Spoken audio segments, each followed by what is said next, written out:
ನಮಸ್ತೆ ವೀಕ್ಷಕರೇ, ಶುಭೋದಯ. ವಿಶೇಷ ನೇರ ಪ್ರಸಾರ ಜ್ಯೋತಿಷ್ಯ ಕಾರ್ಯಕ್ರಮ ಬೃಹತ್ ಜಾತಕಂಗೆ ತಮ್ಮೆಲ್ಲರಿಗೂ ಆತ್ಮೀಯ ಸ್ವಾಗತ. ಎಂದಿನಂತೆ ಈ ದಿನವೂ ಕೂಡ ಪಂಚಾಂಗದ ವಿಚಾರಗಳನ್ನು, ದ್ವಾದಶ ರಾಶಿಗಳ ಫಲಾನುಫಲಗಳನ್ನು, ಜೊತೆಗೆ ಧಾರ್ಮಿಕ ಚಿಂತನೆಯ ವಿಚಾರದಲ್ಲಿ ಶನಿ ಗ್ರಹಕ್ಕೆ ಮಾಡಬೇಕಾದಂಥ ಪರಿಹಾರಗಳೇನು ಅನ್ನೋದನ್ನು ಗುರುಗಳು ಸಮಗ್ರವಾಗಿ ತಿಳಿಸಿಕೊಡಲಿದ್ದಾರೆ. ಮೊದಲನೇದಾಗಿ ಗುರುಗಳನ್ನು ಕಾರ್ಯಕ್ರಮಕ್ಕೆ ಸ್ವಾಗತಿಸೋಣ. ಖ್ಯಾತ ಜ್ಯೋತಿಷಿಗಳು, ಧಾರ್ಮಿಕ ಆಧ್ಯಾತ್ಮಿಕ ಚಿಂತಕರು ಶ್ರೀ ಆಚಾರ್ಯ ಗುರೂಜಿಯವರಿಗೆ ಕಾರ್ಯಕ್ರಮಕ್ಕೆ ಸ್ವಾಗತ. ಗುರುಗಳೇ ನಮಸ್ತೆ, ಕಾರ್ಯಕ್ರಮಕ್ಕೆ ಸ್ವಾಗತ. ನಮಸ್ತೆ. ಅಸ್ಮದ್ ಗುರುಭ್ಯೋ ನಮಃ. ಅಖಂಡ ಮಂಡಲಾಕಾರಂ ವ್ಯಾಪ್ತಂ ಯೇನ ಚರಾಚರಂ ತತ್ಪದಂ ದರ್ಶಿತಂ ಯೇನ ತಸ್ಮೈ ಶ್ರೀ ಗುರವೇ ನಮಃ. ಆಪದಾಮಪಹರ್ತಾರಂ ಧಾತಾರಂ ಸರ್ವಸಂಪದಾಂ ಲೋಕಾಭಿರಾಮಂ ಶ್ರೀರಾಮಂ ಭೂಯೋರ್ಭೂಯೋ ನಮಾಮ್ಯಹಂ. ಮನೋಜವನ್ ಮಾರುತತುಲ್ಯ ವೇಗಂ ಜಿತೇಂದ್ರಿಯಂ ಬುದ್ಧಿಮತಾನ್ ವರಿಷ್ಠಂ ವಾತಾತ್ಮಜನ್ ವಾನರಯೂಥ ಮುಖ್ಯಂ ಶ್ರೀರಾಮಧೂತಂ ಶಿರಸಾ ನಮಾಮಿ. ಜೈ ಶ್ರೀಮನ್ನಾರಾಯಣ. ವೀಕ್ಷಕರೇ, ಮೊದಲನೇದಾಗಿ ಈ ದಿನದ ಪಂಚಾಂಗದ ವಿಚಾರಗಳು ಹೇಗಿವೆ ಅನ್ನೋದನ್ನ ಗುರುಗಳಿಂದ ತಿಳಿದುಕೊಳ್ಳೋಣ. ಗುರುಗಳೇ, ತಿಥಿರ್ವಿಷ್ಣುಸ್ತದಾವಾರೋ ನಕ್ಷತ್ರಂ ವಿಷ್ಣುರೇವ ಚ ಯೋಗಶ್ಚ ಕರಣಂ ಚೈವ ಸರ್ವಂ ವಿಷ್ಣುಮಯಂ ಜಗತ್ತು. ತಿಥಿ, ವಾರ, ನಕ್ಷತ್ರ, ಯೋಗ ಮತ್ತು ಕರಣಗಳನ್ನು ನಾವು ಪಂಚಾಂಗಗಳಂತ ಹೇಳುವಂಥದ್ದು. ಯಾರೆಲ್ಲ ಪ್ರಾತಃ ಕಾಲಗಳಲ್ಲಿ ಈ ಪಂಚಾಂಗಗಳನ್ನು ಶ್ರವಣವನ್ನು ಮಾಡ್ತಾರೆ, ಹಾಗೆ ಪಠಣವನ್ನು ಮಾಡ್ತಾರೆ, ಅವರಿಗೆ ಅನೇಕ ಫಲ ಸಿಗುವಂಥದ್ದು. ಈ ದಿನದ ಪಂಚಾಂಗವನ್ನು ನೋಡೋಣ. ಈ ದಿನ ವಿಶ್ವಾವಸುನಾಮ ಸಂವತ್ಸರ, ಉತ್ತರಾಯಣ, ಗ್ರೀಷ್ಮ ಋತು, ಆಷಾಢ ಮಾಸ. ಆಷಾಢ ಮಾಸದ ಶುಕ್ಲ ಪಕ್ಷದ ಸಪ್ತಮಿ ತಿಥಿ ಈ ದಿವಸ ಬುಧವಾರ ಬಂದಿರುವಂಥದ್ದು ತುಂಬ ವಿಶೇಷವಾಗಿರುತ್ತೆ. ಇನ್ನು ಉತ್ತರ ನಕ್ಷತ್ರ, ವರಿಯಾನ್ ಯೋಗ, ವಣಿಜ ಕರ್ಣವನ್ನು ಕೂಡ ಪಂಚಾಂಗಗಳಲ್ಲಿ ತಿಳ್ಕೊಬೋದು. ಇನ್ನು ಈ ದಿನದ ರಾಹುಕಾಲ ಹಾಗೆ ಯಮಗಂಡ ಕಾಲಗಳನ್ನು ನೋಡೋಣ. ಈ ದಿನ 12 ಗಂಟೆ 24 ನಿಮಿಷದಿಂದ 2 ಗಂಟೆಯವರೆಗೆ ಈ ದಿನ ನಾವು ರಾಹುಕಾಲವನ್ನು ನೋಡ್ಬೋದು. ಇನ್ನು ಯಮಗಂಡ ಕಾಲ 7 ಗಂಟೆ 34 ನಿಮಿಷದಿಂದ 9 ಗಂಟೆ 11 ನಿಮಿಷದವರೆಗೆ ಈ ದಿನ ನಾವು ಯಮಗಂಡ ಕಾಲವನ್ನು ಕೂಡ ನೋಡ್ಬೋದಾಗಿದೆ. ಇನ್ನು ಗುಳಿಕ ಕಾಲ 10 ಗಂಟೆ 47 ನಿಮಿಷದಿಂದ 12 ಗಂಟೆ 24 ನಿಮಿಷದವರೆಗೆ ಗುಳಿಕ ಕಾಲವನ್ನು ಕೂಡ ತಿಳ್ಕೊಬೋದು. ಮತ್ತೆ ಈ ದಿನದ ಬ್ರಾಹ್ಮಿ ಮುಹೂರ್ತ ತುಂಬ ಪ್ರಶಸ್ತವಾಗಿರುವಂತಹ ಸಮಯ. ಈ ದಿನ ಬ್ರಾಹ್ಮಿ ಮುಹೂರ್ತವನ್ನು ನೋಡೋಣ. ಈ ದಿನ 4 ಗಂಟೆ 29 ನಿಮಿಷದಿಂದ 5 ಗಂಟೆ 13 ನಿಮಿಷದವರೆಗೆ ಬ್ರಾಹ್ಮಿ ಮುಹೂರ್ತವನ್ನು ಕೂಡ ನೋಡ್ಕೊಂಡಿದ್ದಾಯ್ತು. ಇನ್ನು ಈ ದಿನದ ಸೂರ್ಯೋದಯ ಮತ್ತು ಸೂರ್ಯಾಸ್ತಮ. ಈ ದಿನ ಸೂರ್ಯೋದಯ ಬೆಳಿಗ್ಗೆ 5 ಗಂಟೆ 58 ನಿಮಿಷಕ್ಕೆ ಸೂರ್ಯೋದಯವಾದರೆ ಸಂಜೆ ಸೂರ್ಯಾಸ್ತಮ 6 ಗಂಟೆ 50 ನಿಮಿಷಕ್ಕೆ ಈ ದಿನ ಸೂರ್ಯಾಸ್ತಮವಾಗುವುದನ್ನು ಕೂಡ ನಾವು ನೋಡ್ಬೋದಾಗಿದೆ. ವೀಕ್ಷಕರೇ, ಈ ದಿನದ ಪಂಚಾಂಗ ಹೇಗಿದೆ ಅನ್ನೋದನ್ನ ಗುರುಗಳು ತಿಳಿಸ್ಕೊಟ್ಟಿದ್ದಾರೆ. ಇನ್ನು ದ್ವಾದಶ ರಾಶಿಗಳ ಫಲಾನುಫಲ ಹೇಗಿದೆ ಅನ್ನೋದನ್ನ ತಿಳಿದುಕೊಳ್ಳೋಣ.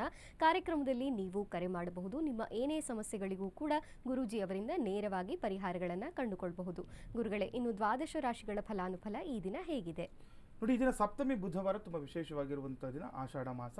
ಈ ದಿವಸ ನಾವು ಶನೇಶ್ವರನ ಬಗ್ಗೆ ತಿಳಿಸ್ಕೊಡ್ತಾ ಇದ್ದೀವಿ. ನೆನ್ನೆ ಎಲ್ಲ ಈಗ ಶನೇಶ್ವರ ಒಂದು 7.5 ಬಗ್ಗೆ ತಿಳಿಸ್ಕೊಟ್ಟಿರುವಂಥದ್ದು. ಇವತ್ತು ಅಷ್ಟಮ ಶನಿ ಮತ್ತು ಪಂಚಮ ಶನಿಗೆ ಏನೆಲ್ಲ ಪರಿಹಾರಗಳನ್ನು ಮಾಡ್ಕೊಳ್ಬೇಕು, ಮತ್ತು ಯಾವ ಯಾವ ರಾಶಿಗಳಿಗೆ ಅಷ್ಟಮ ಶನಿ ಮತ್ತು ಪಂಚಮ ಶನಿ ದೋಷ ಇದೆ ಎಲ್ಲವನ್ನು ಕೂಡ ತಿಳಿಸ್ಕೊಡ್ತೀನಿ. ಇದರೊಟ್ಟಿಗೆ ದ್ವಾದಶ ರಾಶಿಗಳು ಮೇಷ, ವೃಷಭ, ಮಿಥುನ, ಕಟಕ, ಸಿಂಹ, ಕನ್ಯಾ, ತುಲ, ವೃಶ್ಚಿಕ, ಧನಸ್ಸು, ಮಕರ, ಕುಂಭ ಮತ್ತು ಮೀನರಾಶಿ. ಈ ಪ್ರಥಮ ರಾಶಿ ಮೇಷರಾಶಿಯವರಿಗೆ ನೋಡೋಣ. ಇದನ್ನು ಮೇಷರಾಶಿಯವರಿಗೆ ಮುಖ್ಯವಾದ ರಾಜಕೀಯ ವ್ಯವಹಾರಗಳು ವೇಗವಾಗಿ ಮುನ್ನಡೆಯುತ್ತದೆ ಅಂತ ಹೇಳ್ತಿದೆ. ಯಾರೆಲ್ಲ ಮೇಷರಾಶಿಗಳಿದ್ದೀರಾ ಗಮನದಲ್ಲಿ ಇಟ್ಕೊಳ್ಳಿ. ಈ ರಾಜಕೀಯವಾಗಿ ಯಾರು ಬೆಳವಣಿಗೆ ಕಾಣಬೇಕು ಅಂತ ಇರ್ತೀರಾ, ರಾಜಕೀಯವಾಗಿ ಮುನ್ನಡೆಕೊಂಡು ಹೋಗಬೇಕು ಅಂದ್ಕೊಂಡಿರ್ತೀರಾ ಅಂಥವ್ರಿಗೆ ಇದನ್ನು ತುಂಬ ವಿಶೇಷವಾಗಿರುತ್ತೆ. ಯಾಕೆಂದರೆ ಆ ರಾಜಕೀಯವಾಗಿ ಆಗುವಂತಹ ಕೆಲಸ ಕಾರ್ಯಗಳು ತುಂಬ ವೇಗವಾಗಿ ಕೆಲಸ ಕಾರ್ಯಗಳಾಗುತ್ತೆ ಅಂತ ಹೇಳ್ತಾ ಇದೆ. ಇನ್ನು ಸಣ್ಣ ವ್ಯಾಪಾರಿಗಳಿಗೆ ಉತ್ತಮ ಧನಲಾಭ ಇರುವಂಥದ್ದು. ಯಾರೆಲ್ಲ ಈ ಸಣ್ಣ ವ್ಯಾಪಾರಗಳನ್ನು ಮಾಡ್ಕೊಳ್ತಾ ಇರ್ತಾರೆ ಅವ್ರಿಗೂ ಕೂಡ ಈ ದಿನದ ಧನಾಗಮನದ ನಿರೀಕ್ಷೆ ಮೇಷರಾಶಿಯವರು ಈ ದಿನ ಮಾಡ್ಬೋದು ಅಂತ. ಇನ್ನು ವೃಷಭ ರಾಶಿಯವ್ರಿಗೆ ನೋಡೋಣ. ಈ ದಿನ ಅನಿರೀಕ್ಷಿತವಾಗಿ ಹಣಕಾಸು ಪಡೆದುಕೊಳ್ಳುವ ಅವಕಾಶಗಳಿದೆ ಅಂತ ಹೇಳ್ತಾ ಇದೆ. ಯಾರೆಲ್ಲ ವೃಷಭ ರಾಶಿಗಳಿದ್ದೀರಾ ಇವತ್ತು ಹಣಕಾಸಿನ ವಿಚಾರವಾಗಿ ಅನುಕೂಲ ಇದೆ ಅಂತ. ಅಂದರೆ ಯಾವುದೋ ಒಂದು ಅನಿರೀಕ್ಷಿತವಾಗಿ ನೀವು ನಿರೀಕ್ಷೆನೆ ಇಟ್ಕೊಂಡಿರಲ್ಲ, ಆ ರೀತಿ ಒಂದು ಹಣ ಬರುವಂತಹ ನಿರೀಕ್ಷೆಯನ್ನು ಈ ದಿನ ಮಾಡ್ಕೊಳ್ಬೋದು. ಇನ್ನು ದಿನಸಿ ವ್ಯಾಪಾರಿಗಳಿಗೆ ಹೆಚ್ಚಿನ ಲಾಭವಾಗುವಂತಹ ಮುನ್ಸೂಚನೆ ಕೂಡ ಇದೆ. ಯಾರೆಲ್ಲ ಈ ವೃಷಭ ರಾಶಿಯವರು ದಿನಸಿ ವ್ಯಾಪಾರಗಳನ್ನು ಮಾಡ್ತಾ ಇರ್ತಾರೆ, ಬೇಳೆಕಾಳುಗಳನ್ನು ವ್ಯಾಪಾರಿ ಮಾಡುವಂಥದ್ದು ಅಂಥವ್ರಿಗೆ ಈ ದಿನ ಲಾಭಾಂಶ ಹೆಚ್ಚಾಗುತ್ತೆ ಅಂತ ಹೇಳ್ತಾ ಇದೆ. ಲಾಭಗಳು ಒಂದು ಹೆಚ್ಚಿನದಾಗಿ ಒಂದು ವ್ಯಾಪಾರ ಆಗುವಂಥದ್ದು ಅಥವಾ ಲಾಭಾಂಶ ಹೆಚ್ಚಾಗುವಂಥದ್ದು ಕೂಡ ಇರುತ್ತೆ ಇವತ್ತು ವೃಷಭ ರಾಶಿಯವರಿಗೆ. ಇನ್ನು ಮಿಥುನ ರಾಶಿಯವರಿಗೆ ನೋಡಿದಾಗ ಕುಟುಂಬ ಕಲಹ ಅಂತ ಹೇಳ್ತಾರೆ. ಅಲ್ಲಿ ಮಿಥುನ ರಾಶಿಗಳಿದ್ರೆ ಗಮನದಲ್ಲಿ ಇಟ್ಕೊಳ್ಬೇಕು. ಕುಟುಂಬದಲ್ಲಿ ಒಂದು ಕಲಹ ಆಗುವಂತಹ ಮುನ್ಸೂಚನೆ, ವಿನಾಕಾರಣ ಏನೋ ಜಗಳ ಆಗ್ಬೋದು, ಕುಟುಂಬದಲ್ಲಿ ಯಾವುದೋ ಒಂದು ಭಿನ್ನಾಭಿಪ್ರಾಯ ಆಗುವಂಥದ್ದು, ವೈಮನಸ್ಸಾಗುವಂಥದ್ದೆಲ್ಲ ಇರುತ್ತೆ. ಎಚ್ಚರಿಕೆಯಿಂದ ಇರಬೇಕಾಗುತ್ತೆ. ಕುಟುಂಬದವರ ಜೊತೆ ಏನಾದರೂ ಮಾತುಕತೆ ಮಾಡುವಾಗಲಿ, ಏನಾದರೂ ವ್ಯವಹಾರಗಳನ್ನು ಮಾಡಿಕೊಳ್ಳುವಾಗಲಿ ಕುಟುಂಬದವರ ಜೊತೆ ಇದ್ದಾಗ ಎಚ್ಚರಿಕೆಯಿಂದ ಈ ದಿನ ಇರಬೇಕು ಮಿಥುನ ರಾಶಿಯವರು. ಇನ್ನು ವ್ಯಾಪಾರ ಕ್ಷೇತ್ರದಲ್ಲಿ ಕೂಡ ಪ್ರಗತಿ ಅಂತ ಹೇಳ್ತಾರೆ. ಮಿಥುನ ರಾಶಿಯವರಿಗೆ ಒಳ್ಳೆಯ ದಿನ, ವ್ಯಾಪಾರದಲ್ಲಿ ಅಭಿವೃದ್ಧಿಯ ಸಂಕೇತ ಅಂತ ಹೇಳ್ತಾ ಇದೆ. ಪ್ರಗತಿ ಆಗುತ್ತೆ. ನಿಮ್ಮ ವ್ಯಾಪಾರ ಮುಂದಕ್ಕೆ ಇನ್ನೂ ಒಂದು ಹೆಚ್ಚಿನದಾಗಿ ವ್ಯಾಪಾರ ಅಭಿವೃದ್ಧಿ ಮಾಡ್ಕೊಳ್ಳಲಿಕ್ಕೆ ತುಂಬ ಪ್ರಶಸ್ತವಾಗಿರುವಂತಹ ದಿನ ಆಗಿರುತ್ತೆ. ಇನ್ನು ಹಣದ ವಿಚಾರದಲ್ಲಿ ಜಾಗೃತರಾಗಿರಬೇಕು. ಮಿಥುನ ರಾಶಿಯವರು ಗಮನದಲ್ಲಿ ಇಟ್ಕೊಳ್ಳಿ, ಹಣದ ವಿಚಾರವಾಗಿ ಹೆಚ್ಚಿನ ಜಾಗೃತ ವಹಿಸುವುದು ಸೂಕ್ತ ಅಂತ ಹೇಳ್ತಾ ಇದೆ. ಹಣ ಯಾರಿಗಾದ್ರೂ ಕೊಡುವಂಥದ್ದು ಅಥವಾ ಹಣದ ವಿಚಾರವಾಗಿ ವ್ಯವಹಾರಗಳನ್ನು ಮಾಡಿಕೊಳ್ಳುವಂಥದ್ದು, ಸಾಲ ಪಡೆದುಕೊಳ್ಳುವಂಥದ್ದು ಅಥವಾ ಸಾಲ ಹಿಂಪಡೆದರೂ ಕೂಡ ಕೆಲವೊಂದು ಸಮಸ್ಯೆಗಳನ್ನು ಎದುರಿಸಬೇಕು ಅಂತ ಹೇಳ್ತಾ ಇದೆ. ಹಾಗಾಗಿ ಈ ದಿನ ಹಣದ ವ್ಯವಹಾರಗಳನ್ನು ಮಾಡಿಕೊಳ್ಳುವಾಗ ಹೆಚ್ಚಿನ ಜಾಗೃತೆ ವಹಿಸುವುದು ಸೂಕ್ತ ಅಂತ ಹೇಳ್ತಾ ಇದೆ ಮಿಥುನ ರಾಶಿಯವರಿಗೆ. ಇನ್ನು ಕರ್ಕಾಟಕ ರಾಶಿಯವರಿಗೆ ನೋಡಿದಾಗ ಈ ದೈವ ಕಾರ್ಯಗಳಲ್ಲಿ ನಿಮ್ಮ ಆಸಕ್ತಿ ಹೆಚ್ಚಾಗುವಂಥದ್ದು. ಯಾರೆಲ್ಲ ಕರ್ಕಾಟಕ ರಾಶಿಗಳಿದ್ದಾರೆ ಒಳ್ಳೆಯ ವಿಚಾರ. ಸಪ್ತಮಿ ಬುಧವಾರ ತುಂಬ ವಿಶೇಷವಾಗಿರುತ್ತೆ. ಯಾರೆಲ್ಲ ಈ ವಿಷ್ಣು ಆರಾಧಕರು, ಕುಲದೇವರಿಗ ವೆಂಕಟೇಶ್ವರ ಸ್ವಾಮಿ ಆಗ್ಬೋದು, ಆಂಜನೇಯ ಸ್ವಾಮಿ ಆಗ್ಬೋದು, ಶ್ರೀರಾಮರಾಗ್ಬೋದು, ಅಥವಾ ಯಾವುದೇ ಒಂದು ವಿಷ್ಣುವಿಗೆ ಸಂಬಂಧಪಟ್ಟಂತಹ ದೇವತಾ ಕಾರ್ಯಗಳಲ್ಲಿ ಪೂಜೆ ಪುನಸ್ಕಾರಗಳಲ್ಲಿ ನಿಮ್ಮನ್ನು ನೀವು ಈ ದಿನ ತೊಡಗಿಕೊಂಡಾಗ ಅನುಕೂಲ ಆಗುತ್ತೆ ಕರ್ಕಾಟಕ ರಾಶಿಯವರಿಗೆ. ಇನ್ನು ದೀರ್ಘಕಾಲದಿಂದ ಇದ್ದಂಥ ಕಿರಿಕಿರಿ ನೀಡುತ್ತಿದ್ದ ತೊಂದರೆಗಳಿಗೆ ಪರಿಹಾರ ದೊರೆಯಲಿದೆ ಅಂತಲೂ ಕೂಡ ಹೇಳ್ತಾರೆ. ಯಾವುದೋ ಒಂದು ತುಂಬ ದಿನದಿಂದ ಯಾವುದೋ ಕಷ್ಟ ಅನುಭವಿಸ್ತಾ ಇರ್ತೀರಾ, ಯಾವುದೋ ಒಂದು ಮಾನಸಿಕವಾಗಿ ಆಗಲಿ ಅಥವಾ ದೈಹಿಕವಾಗಿ ಆಗಲಿ ಕೆಲವೊಂದು ಕಿರಿಕಿರಿನ ನೀವು ಅನುಭವಿಸ್ತಾ ಇರ್ತೀರ. ಅಂಥ ವಿಚಾರಗಳಿಗೆ ಇದನ್ನು ಪರಿಹಾರ ಸಿಗುವಂಥದ್ದಾಗುತ್ತೆ. ನೋಡಿ, ಯಾವುದೇ ಕಷ್ಟ ಆಗಿರಲಿ ನೋಡಿ, ಒಂದಲ್ಲ ಒಂದು ದಿನ ಆ ಕಷ್ಟಗಳಿಗೆ ಪರಿಹಾರ ಇದ್ದೇ ಇರುತ್ತೆ. ಈ ದಿವಸ ಆ ರೀತಿ ಆಗುತ್ತೆ ನಿಮಗೆ. ಯಾರು ಕರ್ಕಾಟಕ ರಾಶಿಯವರಿಗೆ ಹಿಂದೆ ಇರುವಂತಹ ಸಮಸ್ಯೆಗಳನ್ನು, ಆ ಏನೇ ಕಿರಿಕಿರಿ ಉಂಟಾಗುವಂತಹ ಸಮಸ್ಯೆಗಳನ್ನು ಈ ದಿನ ನೀವು ಪರಿಹಾರ ಮಾಡಿಕೊಂಡಾಗ ಯಶಸ್ವಿ ಆಗುತ್ತೆ ನಿಮಗೆ ಅಂತ ಹೇಳ್ತಾರೆ. ಉತ್ತಮ ಮಾರ್ಗ ಕೂಡ ಗೋಚಾರ ಆಗುವಂಥದ್ದು ಈ ದಿನ ಕರ್ಕಾಟಕ ರಾಶಿಯವರಿಗೆ. ಇನ್ನು ಸಿಂಹರಾಶಿಯವರಿಗೆ ನೋಡಿದಾಗ ಇದನ್ನ ಹೊಸ ಜವಾಬ್ದಾರಿಗಳು ದೊರೆಯುವ ಸಾಧ್ಯತೆ ಇದೆ ಅಂತ ಹೇಳ್ತಾ ಇದೆ. ಸಿಂಹರಾಶಿಯವ್ರಿಗೆ ನೋಡಿ ಸೂಕ್ಷ್ಮವಾಗಿ ಗಮನಿಸ್ಕೊಳ್ಬೇಕು. ಇವತ್ತು ಹೊಸದಾಗಿ ಯಾವುದೋ ಒಂದು ಜವಾಬ್ದಾರಿ ಸಿಗುವಂಥದ್ದಾಗುತ್ತೆ. ಇನ್ನು ಹಣಕಾಸು ಒಪ್ಪಂದಗಳ ವಿಷಯದಲ್ಲಿ ಜಾಗೃತರಾಗಿರಬೇಕು. ನೋಡಿ, ಯಾವುದೋ ಒಂದು ಹೊಸ ಕೆಲಸ ಮಾಡಬೇಕು ಅಂತ ಇರುತ್ತೆ ನಿಮಗೆ, ಆದರೆ ಹಣಕಾಸಿನ ವಿಚಾರದಲ್ಲಿ ಜಾಗೃತರಾಗಿರ್ಬೇಕು. ಏನಾದರೂ ಒಪ್ಪಂದ ಮಾಡ್ಕೊಳ್ತಾ ಇರ್ತಾರೆ ಕೆಲವರು. ಈಗ ನೋಡಿ, ಯಾವುದೋ ಒಂದು ಕೆಲಸ ಈಗ ನಿಮ್ಮ ಜಾತಕ ಫಲದಲ್ಲಿದೆ, ಇವತ್ತೇನೋ ಹೊಸದಾಗೇನೋ ಪ್ರಾರಂಭ ಮಾಡ್ತೀರಾ ಅಂತ ಹೇಳ್ತಾ ಇದೆ. ಏನೋ ಒಂದು ಕೆಲಸ ಮಾಡಬೇಕು ಅಂದಾಗ ಈ ಹಣಕಾಸಿನ ವಿಚಾರದಲ್ಲಿ ಒಪ್ಪಂದಗಳನ್ನು ಮಾಡಿಕೊಳ್ಳುವಂತಹ ವಿಚಾರ ಏನಾದರೂ ಬಂದಾಗ ನೀವು ಜಾಗೃತಿ ವಹಿಸಬೇಕು ಅಂತ ಹೇಳ್ತಾ ಇದೆ. ಇನ್ನು ಆಸ್ತಿ ವಿಷಯದಲ್ಲಿ ಕೂಡ ಎಚ್ಚರ ವಹಿಸುವುದು ಸೂಕ್ತ. ಸಿಂಹರಾಶಿಯವರು ಗಮನದಲ್ಲಿಟ್ಕೊಳ್ಳಿ, ಇದನ್ನು ಯಾವುದೇ ವ್ಯವಹಾರಗಳು ಮಾಡಿಕೊಳ್ಳೋದು ಅಷ್ಟು ಶ್ರೇಯಸ್ಕರವಲ್ಲ ಅಂತ ಹೇಳ್ತಾ ಇದೆ. ಅಂದರೆ ಯಾವುದೊಂದು ತೊಂದರೆಗಳಾಗುವಂಥದ್ದು ಅಥವಾ ಯಾವುದೋ ಒಂದು ಅಂದರೆ ಕಷ್ಟ ಆಗುವಂಥದ್ದು, ಮೋಸ ಹೋಗುವಂಥದ್ದೆಲ್ಲ ಕೂಡ ಇರುತ್ತೆ. ಹಾಗಾಗಿ ಆಸ್ತಿ ವಿಚಾರ ಅಂತ ಬಂದಾಗ ಕೂಡ ಎಚ್ಚರಿಕೆಯಿಂದ ಇರಬೇಕಾಗುತ್ತೆ ಇದನ್ನ ಸಿಂಹರಾಶಿಯವರು. ಇನ್ನು ಕನ್ಯಾ ರಾಶಿಯವರಿಗೆ ನೋಡಿದಾಗ ಆಸ್ತಿ ವಿಷಯದಲ್ಲಿ ಎಚ್ಚರಿಕೆ ವಹಿಸುವುದು ಸೂಕ್ತ. ನೋಡಿ, ಕನ್ಯಾ ರಾಶಿಯವ್ರಿಗೂ ಕೂಡ ಇವತ್ತೇನಾದರೂ ಆಸ್ತಿ ವಿಚಾರದಲ್ಲಿ ಮಾತುಕತೆ ಆಗ್ಬೋದು ಅಥವಾ ಯಾವುದೊಂದು ಹಂಚಿಕೆ ವಿಚಾರ ಅಂತ ಇಟ್ಕೊಳ್ಳಿ. ಈಗ ಆಸ್ತಿ ಏನು ಇವತ್ತು ಹಂಚ್ಕೊಳ್ಬೇಕಂತ ಮಾತಾಡ್ತಾ ಇರ್ತೀರಾ ಅಥವಾ ಆಸ್ತಿ ವಿಚಾರದಲ್ಲಿ ಏನು ಮಾರಾಟ ಮಾಡಬೇಕು ಅಂತ ಮಾತಾಡ್ತಾ ಇರ್ತೀರಾ. ಆ ರೀತಿ ಏನಾದರೂ ವಿಚಾರಗಳಿತ್ತು ಅಂತಂದರೆ ತುಂಬ ಎಚ್ಚರಿಕೆಯಿಂದ ಇರಬೇಕು ಅಂತ ಹೇಳ್ತಾ ಇದೆ. ಆಸ್ತಿ ವಿಚಾರದಲ್ಲಿ ಮೋಸ ಹೋಗುವ ಸಾಧ್ಯತೆನೋ ಅಥವಾ ಯಾರೋ ಒಬ್ಬರು ನಿಮಗೆ ತೊಂದರೆ ಮಾಡುವಂತಹ ಸಾಧ್ಯತೆ ಕೂಡ ಹೆಚ್ಚಾಗಿರುತ್ತೆ ಇವತ್ತು ಕನ್ಯಾ ರಾಶಿಯವರಿಗೆ. ಇನ್ನು ಸಾಂಸ್ಕೃತಿಕ ಕಾರ್ಯಕ್ರಮದಲ್ಲಿ ಭಾಗವಹಿಸುವಂಥ ಅವಕಾಶ ಏನಾದರೂ ಇತ್ತು ಅಂದರೂ ಕೂಡ ಅಲ್ಲಿ ಹೋಗಿ ಅನುಕೂಲಗಳಾಗುತ್ತೆ ಇದನ್ನು ಕನ್ಯಾ ರಾಶಿಯವರಿಗೆ. ಇನ್ನು ತುಲಾ ರಾಶಿಯವರಿಗೆ ನೋಡಿದಾಗ ಉದ್ರೇಕದ ಆಧಾರದ ಮೇಲೆ ತೀರ್ಮಾನ ತೆಗೆದುಕೊಳ್ಳದಿರಿ ಅಂತ ಹೇಳ್ತೇವೆ. ನೋಡಿ, ಯಾವುದೋ ಒಂದು ಸಡನ್ ಆಗಿ ಯಾರೋ ಏನೋ ತೊಂದರೆ ಆಗ್ತಾ ಇದೆಯಾ, ಆ ಉದ್ರೇಕದ ಆಧಾರದ ಮೇಲೆ ಏನಾದರೂ ನೀವು ನಿರ್ಧಾರಗಳನ್ನು ತಗೊಂಡಾಗ, ಈಗ ಏನು ಹೇಳ್ತೀವಿ ಸಡನ್ ನಿರ್ಧಾರಗಳು ಅಂತ ಹೇಳ್ತೀವಿ ನಾವು, ಆ ಸಡನ್ ಡಿಸಿಷನ್ ಅಂತ ಹೇಳ್ತೀವಿ. ಆ ರೀತಿ ಏನಾದರೂ ಮಾಡಿಕೊಂಡು ತೊಂದರೆ ಅಂತ ಹೇಳ್ತಾ ಇದ್ದೀವಿ. ನೋಡಿ, ತಾಳ್ಮೆಯಿಂದ ಇರಬೇಕು. ಯಾವುದೋ ಒಂದು ಕಷ್ಟ ಬಂದೇ ಬರುತ್ತೆ ಮನುಷ್ಯನಿಗೆ. ಒಂದಲ್ಲ ಒಂದು ರೀತಿಯ ಕಷ್ಟಗಳು ವ್ಯಾಪಾರದಿಂದ ಆಗ್ಬೋದು, ವ್ಯವಹಾರದಿಂದ ಆಗ್ಬೋದು, ವೈಯಕ್ತಿಕ ವಿಚಾರ ಆಗ್ಬೋದು, ಯಾವುದೋ ಒಂದು ಕಷ್ಟ ಆಗ್ತಾ ಇರುತ್ತೆ. ಈ ದಿನ ತುಲಾರಾಶಿಯವರು ಉದ್ರೇಕದಿಂದ ಯಾವುದೇ ಕೆಲಸ ಕಾರ್ಯಗಳನ್ನು ಮಾಡ್ಕೊಳ್ಬಾರ್ದು, ಯಾವುದೇ ನಿರ್ಧಾರಗಳನ್ನು ಈ ದಿನ ಮಾಡ್ಕೊಳ್ಬಾರ್ದು ಅಂತ ಹೇಳ್ತಾ ಇದೆ. ಆಸ್ತಿ ವಿಷಯದಲ್ಲಿ ಎಚ್ಚರ ವಹಿಸುವುದು ನೋಡಿ ಸೂಕ್ತ. ತುಲಾರಾಶಿಯವರು ಕೂಡ ಏನಾದರೂ ಆಸ್ತಿ ಹಂಚಿಕೆ ವಿಚಾರ ಅಂತ ಬಂದಾಗ ನೀವು ಎಚ್ಚರಿಕೆಯಿಂದ ಇರಬೇಕು. ಆರೋಗ್ಯದಲ್ಲಿ ಜಾಗೃತೆ ವಹಿಸುವುದು ಒಳ್ಳೆಯದು ಅಂತಲೇ ಹೇಳ್ತಾ ಇದೆ. ನೋಡಿ, ಇವತ್ತು ತುಲಾರಾಶಿಯವರು ಆರೋಗ್ಯದ ಕಡೆ ಗಮನವನ್ನು ಕೊಡಿ. ಬೇರೆಲ್ಲ ವಿಚಾರಗಳ ಬಗ್ಗೆ ಚಿಂತೆ ಮಾಡುವ ಅವಶ್ಯಕತೆ ಇಲ್ಲ. ಈ ದಿನ ಒಂದು ಜಾಗೃತರಾಗಿರಬೇಕು ಆರೋಗ್ಯದ ಒಂದು ವಿಚಾರದಲ್ಲಿ. ಒಂದು ಸ್ವಂತ ವ್ಯಾಪಾರದಲ್ಲಿ ಅಭಿವೃದ್ಧಿ ತುಲಾರಾಶಿಯವರು ಗಮನದಲ್ಲಿಟ್ಕೊಳ್ಳಿ. ಯಾರೆಲ್ಲ ಓನ್ ಬಿಸ್ನೆಸ್ ಮಾಡ್ಕೊಳ್ತಾ ಇರ್ತೀರಾ, ಸ್ವಂತ ವ್ಯಾಪಾರಗಳನ್ನು ಮಾಡ್ಕೊಳ್ತಾ ಇರ್ತೀರಾ, ಅದರಲ್ಲಿ ಅಭಿವೃದ್ಧಿ ಇದೆ. ಕೆಲವೊಬ್ರು ನೋಡಿ ಏನೋ ಸ್ವಂತ ವ್ಯಾಪಾರ ಮಾಡ್ತಾ ಇರ್ತೀರಾ, ಯಾವುದೊಂದು ಕಷ್ಟ ಆಗ್ತಾ ಇರುತ್ತೆ, ಒಂದು ವ್ಯಾಪಾರ ಚೆನ್ನಾಗಿ ಆಗ್ತಾ ಇರಲ್ಲ ಅಥವಾ ವ್ಯಾಪಾರ ಚೆನ್ನಾಗಾದರೂ ಕೂಡ ಲಾಭಾಂಶ ಕಡಿಮೆ ಇರುತ್ತೆ. ಅವೆಲ್ಲವಕ್ಕೂ ಕೂಡ ಇದನ್ನ ಪರಿಹಾರ ಸಿಗುವಂಥದ್ದಾಗುತ್ತೆ ತುಲಾರಾಶಿಯವರಿಗೆ. ಇನ್ನು ವೃಶ್ಚಿಕ ರಾಶಿಯವರಿಗೆ ನೋಡಿದಾಗ ಪ್ರಮುಖ ಕೆಲಸಗಳಲ್ಲಿ ಇಂದು ನೀವು ಯಶಸ್ವಿ ಆಗ್ತೀರಾ ಅಂತ ಹೇಳ್ತಾ ಇದ್ದಾರೆ. ವೃಶ್ಚಿಕ ರಾಶಿಯವರಿಗೆ ಒಳ್ಳೆ ದಿನ. ಪ್ರಮುಖ ಕಾರ್ಯಗಳು ತುಂಬ ದಿನದಿಂದ ಒಂದು ಕನಸು ಕಟ್ಕೊಂಡಿರೋ ಒಂದು ಕೆಲಸ ಅನ್ಕೋಬಹುದು, ಅದನ್ನು ತುಂಬ ಇಷ್ಟವಾಗಿರುವಂತಹ ಕೆಲಸ ಅನ್ಕೊಳ್ಬೋದು. ಆ ರೀತಿ ಇರುವಂತಹ ಪ್ರಮುಖ ಕೆಲಸಗಳು ಇದನ್ನ ಕಾರ್ಯಸಿದ್ಧಿ ಆಗುತ್ತೆ ಅಂತ ಹೇಳ್ತಾ ಇದೆ.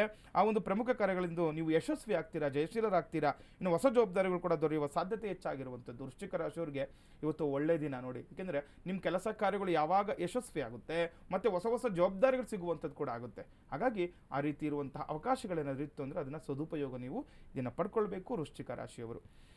ಇನ್ನು ಧನುರಾಶಿಯವರಿಗೆ ನೋಡಿದಾಗ ಹಣಕಾಸು ವ್ಯವಹಾರದಲ್ಲಿ ನಿಮಗೆ ಯಶಸ್ಸು ಲಭಿಸುತ್ತದೆ ಅಂತ ಹೇಳ್ತಾ ಇದ್ದೆ. ಧನುರಾಶಿಯವರು ಏನಾದರೂ ಇವತ್ತು ವ್ಯವಹಾರಗಳನ್ನು ಮಾಡ್ಕೊಳ್ಬೇಕು ಅಂದರೆ ಮಾಡ್ಕೊಳ್ಬೋದು ಅಂತ ಹೇಳ್ತಾ ಇದ್ದೀನಿ. ನೋಡಿ, ಇವತ್ತು ಅದರಿಂದ ನಿಮಗೆ ಲಾಭಾಂಶ ಹೆಚ್ಚಾಗುತ್ತೆ, ಯಶಸ್ಸು ಸಿಗುತ್ತೆ. ಹಣಕಾಸಿನ ವ್ಯವಹಾರಗಳು ಏನೇ ಇದ್ರು ಇವತ್ತು ಮಾಡ್ಕೊಳ್ಬೋದು. ಸಪ್ತಮಿ ಬುಧವಾರ ತುಂಬ ಒಳ್ಳೆ ದಿನ. ಆಷಾಢ ಮಾಸ ಆದರೂ ಕೂಡ ದಿನ ಚೆನ್ನಾಗಿರೋದ್ರಿಂದ ಹಣಕಾಸಿನ ವ್ಯವಹಾರ, ಈಗ ನೋಡಿ ಕೆಲವರು ಹೇಳ್ತಾರೆ ಗುರುಗಳು ಆಷಾಢ ಮಾಸ ಅಂತಂದರೆ ಈ ವ್ಯವಹಾರಗಳನ್ನು ನಿಲ್ಲಿಸಬೇಕು ಅಂತ ಏನಿಲ್ಲ. ಹಾಗಾಗಿ ಏನಾದರೂ ವ್ಯವಹಾರ ಹಣಕಾಸಿನ ವಿಚಾರವಾಗಿ ವ್ಯವಹಾರಗಳನ್ನು ಮಾಡ್ಕೊಳ್ಬೇಕು ಅಂತಿದ್ರೆ ಈ ದಿವಸ ತುಂಬ ಪ್ರಶಸ್ತವಾಗಿರುವಂತಹ ದಿನ ಧನುರಾಶಿಯವರಿಗೆ. ಕೆಲವು ಪ್ರಮುಖ ಕಾರ್ಯಗಳು ಕೂಡ ಪೂರ್ಣಗೊಳ್ಳಲಿದೆ ಅಂತ ಹೇಳ್ತೀವಿ. ತುಂಬ ಒಳ್ಳೆ ದಿನ. ಇವತ್ತು ಏನಾದರೂ ಕೆಲಸ ಕಾರ್ಯ ಅನ್ಕೊಂಡಿದ್ರೆ ಇವತ್ತು ನೀವು ಕೈ ಹಾಕಿ ಮಾಡ್ಬೋದು. ಇವತ್ತು ಮುನ್ನುಗ್ಗಿ ಮಾಡಿ ಯಶಸ್ಸಾಗ್ತೀರಾ. ನಿಮಗೆ ಪೂರ್ಣಗೊಳ್ಳುತ್ತೆ ಕೆಲಸ ಕಾರ್ಯ. ಎರಡು ಮನಸ್ಸು ಮಾಡುವಂತಹ ಅವಶ್ಯಕತೆ ಇಲ್ಲ. ಇವತ್ತು ಕೆಲಸ ಆಗುತ್ತೋ ಆಗಲ್ವೋ ಆ ರೀತಿ ಏನು ತಲೆ ಕೆಡಿಸ್ಕೊಳ್ಳೋ ಅವಶ್ಯಕತೆ ಇಲ್ಲ. ಇದೆ ಇವತ್ತು ಧನುರಾಶಿಯವರು ನಿಮ್ಮ ಎಲ್ಲ ಕೆಲಸ ಕಾರ್ಯಗಳಲ್ಲಿ ಕೂಡ ನೀವು ಯಶಸ್ವಿ ಆಗ್ತೀರಾ. ಅನುಕೂಲ ಆಗುತ್ತೆ ಇವತ್ತು ಧನುರಾಶಿಯವರಿಗೆ. ಇನ್ನು ಮಕರ ರಾಶಿಯವರಿಗೆ ನೋಡಿದಾಗ ಆರೋಗ್ಯದ ವಿಷಯದಲ್ಲಿ ಎಚ್ಚರಿಕೆ ವಹಿಸುವುದು ಸೂಕ್ತ. ಆರೋಗ್ಯದ ಕಡೆ ಗಮನ ಕೊಡಬೇಕು ಮಕರ ರಾಶಿಯವರು. ಏನಾದರೂ ಆರೋಗ್ಯ ಸಮಸ್ಯೆ ಇತ್ತಾ ಅದಕ್ಕೆ ತಕ್ಕಂತಹ ಪರಿಹಾರಗಳನ್ನು ಮಾಡಿಕೊಳ್ಳಿ. ಇನ್ನು ಕುಟುಂಬದಲ್ಲಿ ಕಲಹಗಳು ಆಗುವಂತಹ ಮುನ್ಸೂಚನೆ ಕೂಡ ಇದೆ. ಕುಟುಂಬದವರ ಜೊತೆಗೆ ಇದ್ದಾಗ ನಾವು ಸ್ವಲ್ಪ ನೋಡ್ಕೊಳ್ಬೇಕು. ಭಿನ್ನಾಭಿಪ್ರಾಯ ಆಗಲಿ ಅಥವಾ ಜಗಳಗಳಾಗುವಂಥದ್ದು ವಿನಾಕಾರಣ ಏನೋ ಒಂದು ವಿಚಾರಕ್ಕೆ ತಗೊಂಡು ಅದರಿಂದ ಮನಸ್ತಾಪಗಳಾಗುವಂಥದ್ದೆಲ್ಲ ಇರುತ್ತೆ. ಕುಟುಂಬ ಕಲಹ ಅಂತ ಹೇಳ್ತಾ ಇದೆ. ಹೆಚ್ಚಿನ ಜಾಗ್ರತೆ ವಹಿಸಬೇಕು. ಇನ್ನು ದುಂದು ವೆಚ್ಚದಿಂದ ಹಣ ವ್ಯಯ ಆಗುತ್ತೆ ಅಂತ ಹೇಳ್ತಾ ಇದೆ. ನೋಡಿ, ಹಣ ಇದೆ ಅಂತೇಳಿ ನಾವು ಒಂದು ವ್ಯರ್ಥ ಆಲೋಚನೆ ಮಾಡುವಂಥದ್ದು, ಸುಮ್ಮನೆ ಏನಕ್ಕೂ ಬೇಕಾಗದಿರೋ ಕೆಲಸಗಳಿಗೆ ಹಣವನ್ನು ಇನ್ವೆಸ್ಟ್ಮೆಂಟ್ ಮಾಡುವಂಥದ್ದು ಅಥವಾ ಯಾರಿಗೂ ಕೊಡುವಂಥದ್ದು, ದುಂದು ವೆಚ್ಚ ಮಾಡುವಂಥದ್ದು ಏನಾದ್ರು ಮಾಡಬಾರ್ದು ಅಂತ. ಇದರಿಂದನೇ ಕೆಲವೊಂದು ಕುಟುಂಬದಲ್ಲಿ ಕಲಹಗಳಾಗ್ಬೋದು. ಈಗ ಮನೇಲಿ ಅದನ್ನೇ ಹೇಳ್ತಾರೆ, ಏನಾದರೂ ನಾವು ಹಣದ ವಿಚಾರವಾಗಿ ತೊಂದರೆಗಳು ಬೇರೆ ಬೇರೆ ಥರ ಹಣವನ್ನು ವ್ಯಯ ಮಾಡ್ತಾ ಇದ್ರೆ ಮನೆಯಲ್ಲಿ ತೊಂದರೆಗಳು ಆಗೇ ಆಗುತ್ತೆ. ಆ ರೀತಿಯಲ್ಲಿರುತ್ತೆ. ನೋಡ್ಕೊಂಡು ಮಾಡ್ಕೊಳ್ಬೇಕಾಗುತ್ತೆ ಮಕರ ರಾಶಿಯವರು. ಇನ್ನು ಕುಂಭರಾಶಿಯವರಿಗೆ ನೋಡಿದಾಗ ಐಷಾರಾಮಿ ವಸ್ತುಗಳು ಖರೀದಿಸುವಿರಿ ಅಂತ ಹೇಳ್ತಾ ಇದೆ. ಕುಂಭರಾಶಿಯವ್ರಿಗೆ ಒಳ್ಳೆಯ ದಿನ. ಐಷಾರಾಮಿ ವಸ್ತುಗಳ ಒಂದು ಖರೀದಿ ಮಾಡಲಿಕ್ಕೆ ಯೋಗ ಇದೆ ಇವತ್ತು. ಕುಟುಂಬದ ವಿಷಯದಲ್ಲಿ ಸಮಸ್ಯೆಗಳು ಎದುರಾಗಬಹುದು. ಅದನ್ನು ನೋಡ್ಕೊಳ್ಬೇಕು. ಇವತ್ತು ಯಾವುದೋ ಒಂದು ಒಳ್ಳೆಯ ಬೆಲೆ ಬಾಳುವ ವಸ್ತು ತಗೊಳ್ಳೋಕೆ ಹೋಗ್ತೀರಾ, ಯಾವುದಾದ್ರು ವಸ್ತುವೆ, ವಸ್ತ್ರ, ಆಭರಣ, ಒಡವೆ ಅಥವಾ ಒಂದು ಮನೆಗೆ ಬೇಕಾಗಿರುವಂಥ ಐಷಾರಾಮಿ ವಸ್ತು ಆಗ್ಬೋದು, ತೊಗೊಳ್ಲಿಕ್ಕೆ ನೋಡ್ತಾ ಇರ್ತಾರೆ. ಆದರೆ ಸ್ವಲ್ಪ ಕುಟುಂಬದವರ ವಿಷಯದಲ್ಲಿ ಸಮಸ್ಯೆಗಳು ಎದುರಾಗ್ಬೋದು. ನೋಡ್ಕೊಳ್ಬೇಕಾಗುತ್ತೆ ಕುಂಭರಾಶಿಯವರು.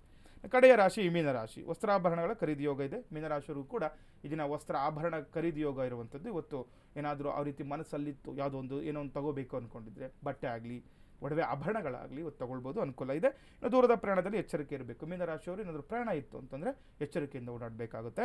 ಇನ್ನು ಮಿತ್ರರ ಸಹಕಾರವು ಕೂಡ ದೊರಕುವಂಥದ್ದು. ಮಿತ್ರರಿಂದ ಕೂಡ ಅನುಕೂಲ ಇದೆ ಇವತ್ತು. ಮೀನರಾಶಿಯವರಿಗೆ ಒಳ್ಳೆಯ ದಿನ. ಅನುಕೂಲ ಆಗುತ್ತೆ ಈ ದಿನ ಮೀನರಾಶಿಯವರಿಗೆ.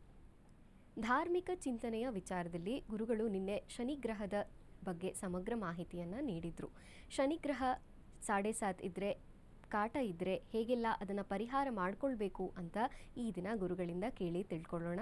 ಗುರುಗಳೇ, ಶನಿಗ್ರಹದ ಬಗ್ಗೆ ನಿನ್ನೆ ಸಮಗ್ರ ಮಾಹಿತಿಯನ್ನು ಕೊಡ್ತಿದ್ರಿ. ಇವತ್ತು ಪರಿಹಾರಗಳನ್ನು ತಿಳಿಸೋದಾದರೆ, ಜೊತೆಗೆ 7.5 ಬಗ್ಗೆ ನಿನ್ನೆ ಹೇಳುವಾಗ ಅಷ್ಟಮ ಶನಿ ಮತ್ತು ಪಂಚಮ ಶನಿ ಬಗ್ಗೆ ತಾವು ತಿಳಿಸ್ಕೊಟ್ರಿ. ಈಗ ಯಾವೆಲ್ಲ ರಾಶಿಗೆ ಅಷ್ಟಮ ಶನಿ ಮತ್ತು ಪಂಚಮ ಶನಿ ನಡೀತಿದೆ, ಅವರಿಗೆ ವಿಶೇಷ ಪರಿಹಾರಗಳು ಏನಾದರೂ ಇದೆಯಾ ಅಂತ? ನೀಲಾಂಜನ ಸಮಾಭಾಸಂ ರವಿಪುತ್ರಂ ಯಮಾಗ್ರಜಂ ಛಾಯಾ ಮಾರ್ತಾಂಡ ಸಂಭೂತಂ ತಂ ನಮಾಮಿ ಶನೇಶ್ಚರ.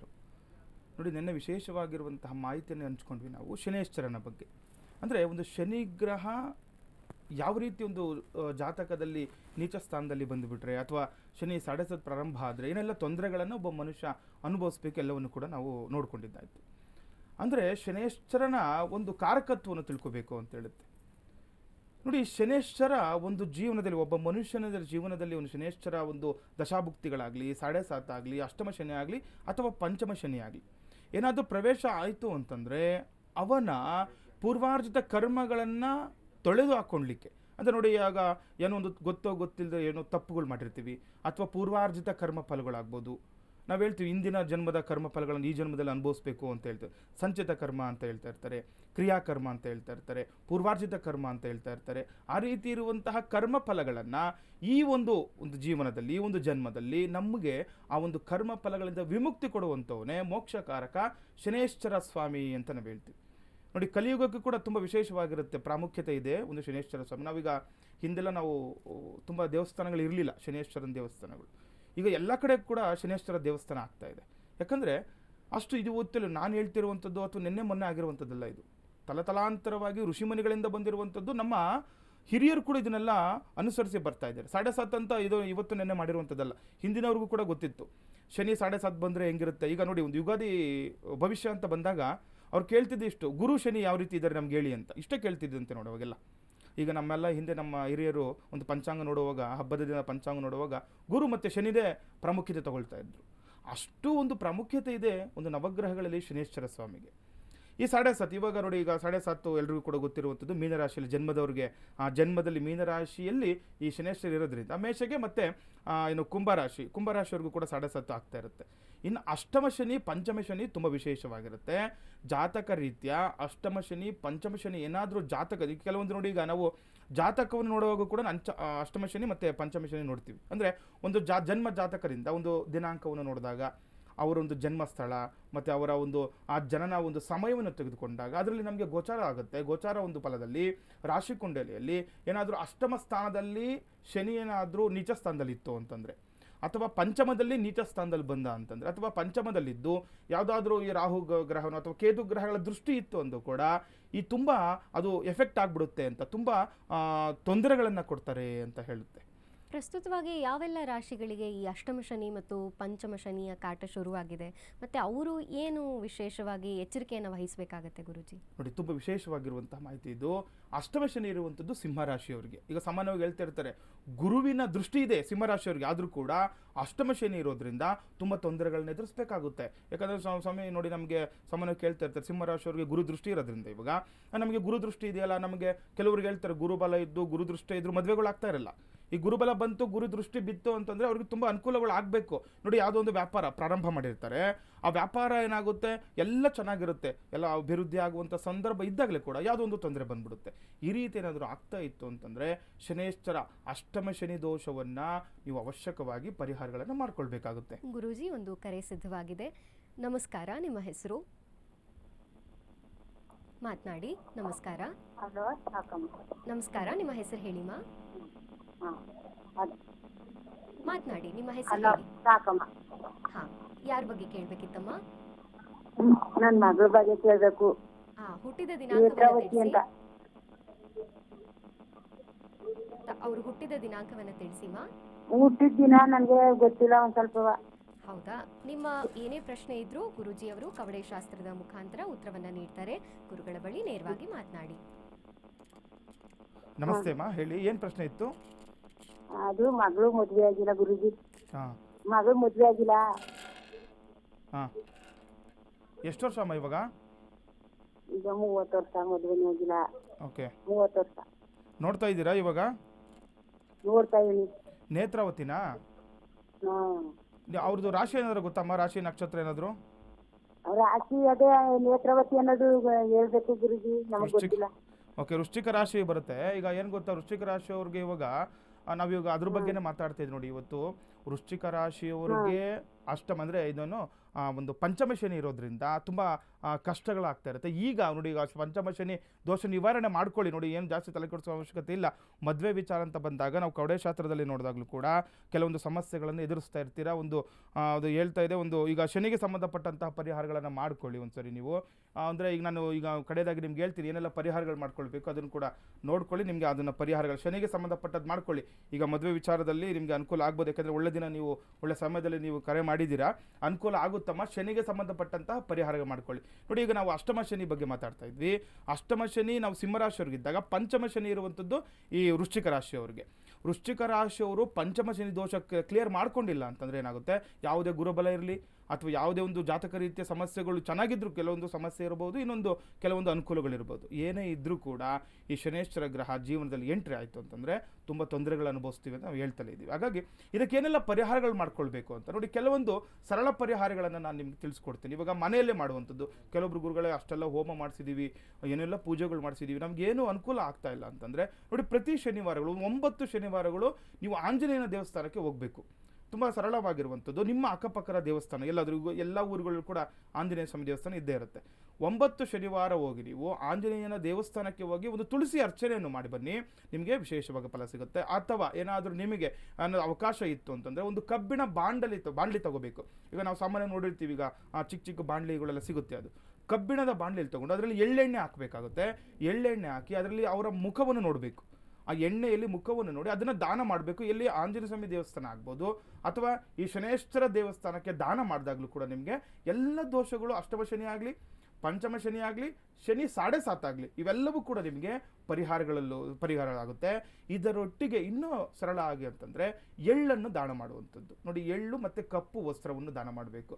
ನೋಡಿ, ಎಲ್ಲಾದರೂ ದೇವಸ್ಥಾನಕ್ಕೆ ಒಂದು ಎಳ್ಳನ್ನು ದಾನ ಮಾಡುವಂಥದ್ದು, ಅಥವಾ ಎಳ್ಳು ಬತ್ತಿಯಿಂದ ಪೂಜೆ ಮಾಡಬೇಕು ಅಂತ ಹೇಳುತ್ತೆ. ಈಗ ನಾವು ಸಾಮಾನ್ಯವಾಗಿ ಏನು ಮಾಡ್ತಾರೆ, ಎಳ್ಳು ಬತ್ತಿ ಅಂತಂದರೆ ಎಳ್ಳನ್ನು ಒಂದು ಕಪ್ಪು ಬಟ್ಟೆಯಲ್ಲಿ ಹಾಕಿ ಸುಟ್ಟು ಬಿಡ್ತಾರೆ. ಅದು ನಿಜವಾಗ್ಲೂ ತಪ್ಪೋದು. ಯಾವತ್ತು ಎಳ್ಳು ಬತ್ತಿ ಅಂದರೆ ಎಳ್ಳು ಸುಡು ಅಂತ ಹೇಳ್ತಿಲ್ಲ, ಎಳ್ಳೆಣ್ಣೆಯಿಂದ ಬತ್ತಿ ಹಚ್ಚಬೇಕು ಅಂತ ಹೇಳುತ್ತೆ. ಈ ಎಳ್ಳೆಣ್ಣೆಯಿಂದ ಅಂದರೆ ದೀಪವನ್ನು ಹಚ್ಚಬೇಕು ಅಂತ. ಎಳ್ಳೆಣ್ಣೆಯಿಂದ ದೀಪವನ್ನು ನೀವು ಹಚ್ಚಿದಾಗ ನಿಮಗೆ ಇರುವಂತಹ ಶನಿದೋಷ, ಆ ಶನಿದೋಷ ನಿವಾರಣೆ ಆಗುವಂಥದ್ದು ಕ್ರಮೇಣವಾಗಿ ಅದು ನಿಮಗೆ ಕಡಿಮೆ ಆಗ್ತಾ ಬರುತ್ತೆ. ಅವಾಗೇನಾಗುತ್ತೆ, ನಿಮ್ಮ ವ್ಯಾಪಾರಗಳಲ್ಲಿ ಆಗಲಿ, ಅಥವಾ ಉದ್ಯೋಗದಲ್ಲಿ ಆಗಲಿ, ಅಥವಾ ಹಣಕಾಸಿನ ವಿಚಾರ ಆಗಲಿ. ನೋಡಿ, ಈಗ ಸಾಮಾನ್ಯವಾಗಿ ಈಗ ವಿವಾಹದ ವಿಚಾರವಾಗೂ ಕೂಡ ಏನಾಗುತ್ತೆ, ಮದುವೆ ಅನ್ನೋಂಥದ್ದು ತುಂಬ ವಿಶೇಷವಾಗಿರುವಂಥದ್ದು. ಯಾವುದೋ ಒಂದು ಮದುವೆ ನೋಡಿರ್ತೀರಾ, ಅಥವಾ ಹೆಣ್ಣು ಅಥವಾ ಗಂಡು ಕೂಡಿರುತ್ತೆ, ಅದು ಪದೇ ಪದೇ ಬಿಟ್ಟು ಹೋಗುವಂಥದ್ದು, ಅಥವಾ ಅರ್ಧಕ್ಕೆ ನಿಂತು ಹೋಗುವಂಥದ್ದು, ಅಥವಾ ಯಾವುದೋ ಒಂದು ಸಮಸ್ಯೆ. ಈಗ ಹೆಣ್ಣು ನೋಡೋಕೆ ಹೋಗ್ತಿದ್ದೀವಿ ಅಂದಾಗಲೇ ಏನೋ ಒಂದು ಸಮಸ್ಯೆ ಬರ್ತಾ ಇರುತ್ತೆ, ಮದುವೆಯಲ್ಲಿ ತುಂಬ ತಡ ಆಗ್ತಾ ಇರುತ್ತೆ. ಆ ರೀತಿ ಆದರೂ ಕೂಡ ಈ ಒಂದು ಪರಿಹಾರಗಳು ಮಾಡ್ಕೊಳ್ಬೋದು. ಇನ್ನು ಒಂದು ವ್ಯಾಪಾರ ಉದ್ಯೋಗ ಅಂತ ನೋಡಿ, ಯಾರೋ ಒಬ್ಬರು ತುಂಬ ಚೆನ್ನಾಗಿ ಒಂದು ವ್ಯಾಪಾರ ಮಾಡ್ತಾ ಇರ್ತಾರೆ, ಇನ್ನೊಂದು ಕಡೆ ಎಲ್ಲೋ ವ್ಯಾಪಾರ ಒಂದು ಮಾಡೋಣ ಅಂತ ನೋಡ್ತಾ ಇರ್ತಾರೆ. ಆದರೆ ತುಂಬ ತೊಂದರೆಗಳು, ತುಂಬ ಕಷ್ಟ ಆಗ್ತಾ ಇರುತ್ತೆ, ವ್ಯಾಪಾರದಲ್ಲಿ ಕುಂಠಿತ ಆಗುವಂಥದ್ದು, ಇದೆಲ್ಲ ಸಮಸ್ಯೆಗಳು ಬರ್ತಾ ಇತ್ತು ಅಂತಂದರೆ ನೀವು ಅವಶ್ಯಕವಾಗಿ ಶನಿಗೆ ಸಂಬಂಧಪಟ್ಟಂತಹ ಪೂಜೆಗಳನ್ನು ಮಾಡುವಂಥದ್ದು.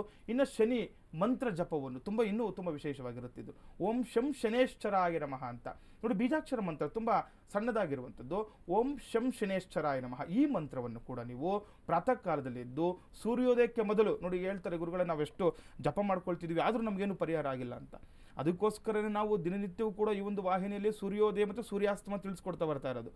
ಸೂರ್ಯೋದಯಕ್ಕೆ ಮೊದಲು ಮಾಡಬೇಕು. ನವಗ್ರಹಗಳ ಮಂತ್ರ, ಯಾವುದೇ ಮಂತ್ರ ಜಪ ಮಾಡಿದ್ರು ಕೂಡ ನೀವು ಸೂರ್ಯೋದಯಕ್ಕೆ ಮೊದಲು ಮಾಡಬೇಕು ಅಂತ ಹೇಳುತ್ತೆ. ಈ ಸೂರ್ಯೋದಯಕ್ಕೆ ಮುಂಚಿತವಾಗಿ ಓಂ ಶಂ ಶನೇಶ್ಚರಾಯ ನಮಃ ಎನ್ನುವ ಮಂತ್ರವನ್ನು ನಿಮ್ಮ ಯಥಾಶಕ್ತಿ, ಕೆಲವೊಬ್ರು ಹೇಳ್ತಾರೆ ಎಷ್ಟು ಮಾಡಬೇಕು ಗುರುಗಳೇ, ನಿಮ್ಮ ಯಥಾಶಕ್ತಿ 108 ಆದರೂ ಮಾಡಿ, 18 ಮಾಡಿ, 9 ಮಾಡಿ, 21 ಮಾಡಿ, ನಿಮ್ಮ ಯಥಾಶಕ್ತಿ ಮಾಡ್ಕೊಳ್ಬೇಕು. ನೋಡಿ, ಈಗ 108 ಮಾಡುವಂಥದ್ದು ದೊಡ್ಡ ವಿಚಾರ. ಒಂದು 2 ರಿಂದ 3 ನಿಮಿಷ ಇಲ್ಲ 5 ನಿಮಿಷದ ಒಳಗಡೆ ನಾವು 108 ಜಪ ಮಾಡಿಬಿಡ್ಬೋದು. ಇದರಿಂದ ಏನಾಗುತ್ತೆ, ನಿಮ್ಮಲ್ಲೇ ಅದರ ಪ್ರಭಾವ ನಿಮಗೆ ಗೊತ್ತಾಗುತ್ತೆ. ನಿಮಗೆ ದಿನ ದಿನ ಅಭಿವೃದ್ಧಿಗಳಾಗುವಂಥದ್ದು, ಮಾನಸಿಕವಾಗಿ, ದೈಹಿಕವಾಗಿ. ಶನೇಶ್ವರ ಇದ್ದ ಅಂತಂದರೆ ಸೋಂಬೇರಿತನ ಇದ್ದೇ ಇರುತ್ತೆ.